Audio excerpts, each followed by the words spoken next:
Welcome to my YouTube channel. In this video, we will talk about strategies for achieving your goals. Often when people set goals, they hope that willpower and inspiration are enough for success. Using a tool such as a goal-setting technique, however, can do more than motivation or willpower. If you are working toward career path goals or trying to set more effective goals at work, consider how a goal-setting technique may help you. What are goal-setting techniques? Goal-setting techniques are frameworks you can use for developing and achieving goals. They provide a means for setting goals with direction and focus.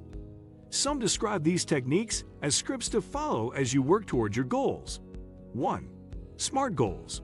SMART stands for specific, measurable, achievable, realistic, and time-bound. These goals help you focus your efforts, and each part of the word means. Specific. Make sure you define your goal carefully and clearly. For example, a goal could be organization, but a specific goal could be organization of your cubicle. Measurable. Include something in your goal that you can measure, such as a goal of organizing your desk, filing cabinet, and floor within 3 months. Achievable. Find a goal that you are likely to meet with your current schedule.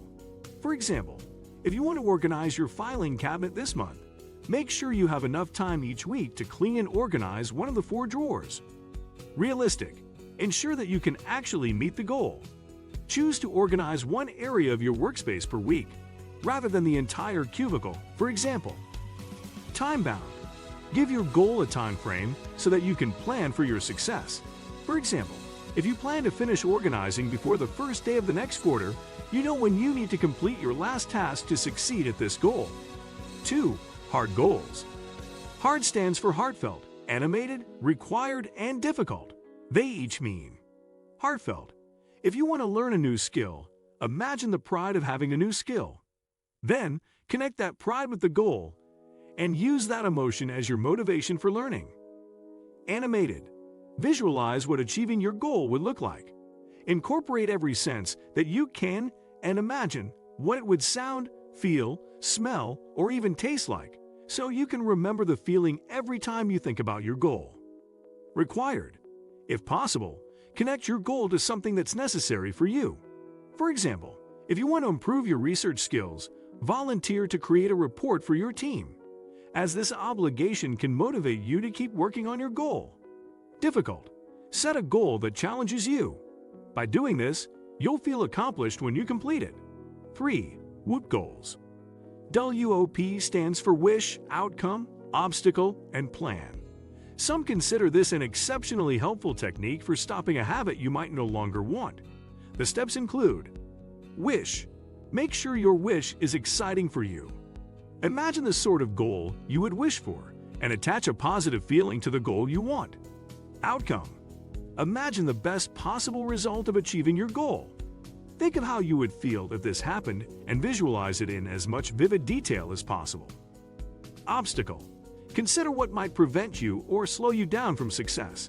For example, suppose you want to learn how to speed up your workflow, but you type slowly, and this causes you to work at a slower pace.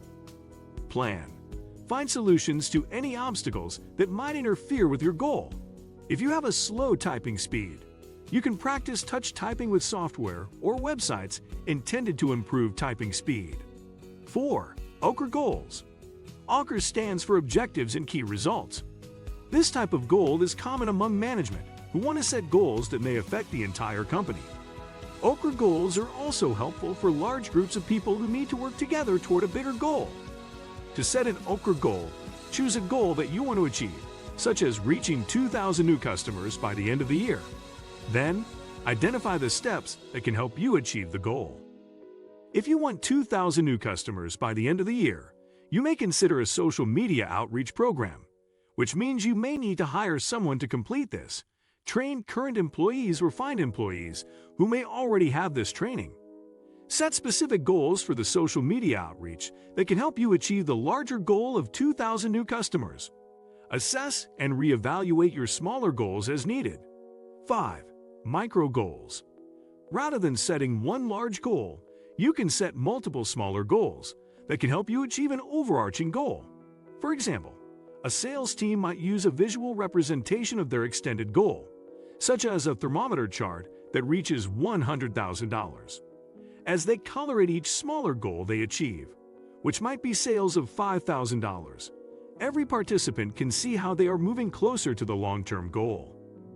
Having smaller, achievable goals can help you stay motivated and remind you of the progress you've made. Consider rewarding yourself for achieving small goals and check your progress regularly. 6. Backward goals. This type of goal-setting technique involves using your goal to help you decide what steps can help you reach that goal. For example, if you want a promotion, think about what that promotion may involve. Perhaps the promotion requires a master's degree. Because you only have a bachelor's degree, this involves completing 2 years of study at a university. Before you can do that, you need to be accepted to a university, which requires a high score on the GRE, so you first need to study and take the GRE. By working backward, you can take a large goal and make it more achievable. This can also be helpful for people who aren't sure what goal they want. They simply know what kind of future they want. Using this technique allows them to translate that vision into measurable goals. 7. Values-based goals. Goals may be easier to achieve if they align with values that are important to you. For example, if you keep arriving to work late, but you consider responsibility an important value, set a goal of arriving on time and remind yourself that doing this is essential. If you want to be responsible and show others that responsibility is valuable, this may motivate you to complete this goal. 8. Locke and Latham's 5 Principles of Goal Setting. Locke and Latham developed a technique for setting goals that help the goal setter succeed. Each part of the goal-setting technique helps you set a more effective goal and make progress toward completing it. The principles include clarity. Set clear goals you can measure and understand. Doing so helps you to achieve the goal and know when you've succeeded, which can improve motivation. Challenge. Make sure your goal requires effort to complete. Rather than setting a goal to attend one leadership seminar this year, set a goal to attend one per month, because a difficult task provides more motivation. What do you think of our video? Let me know in the comments section below. Before you go, please hit the like button and subscribe to my channel. Thanks for watching.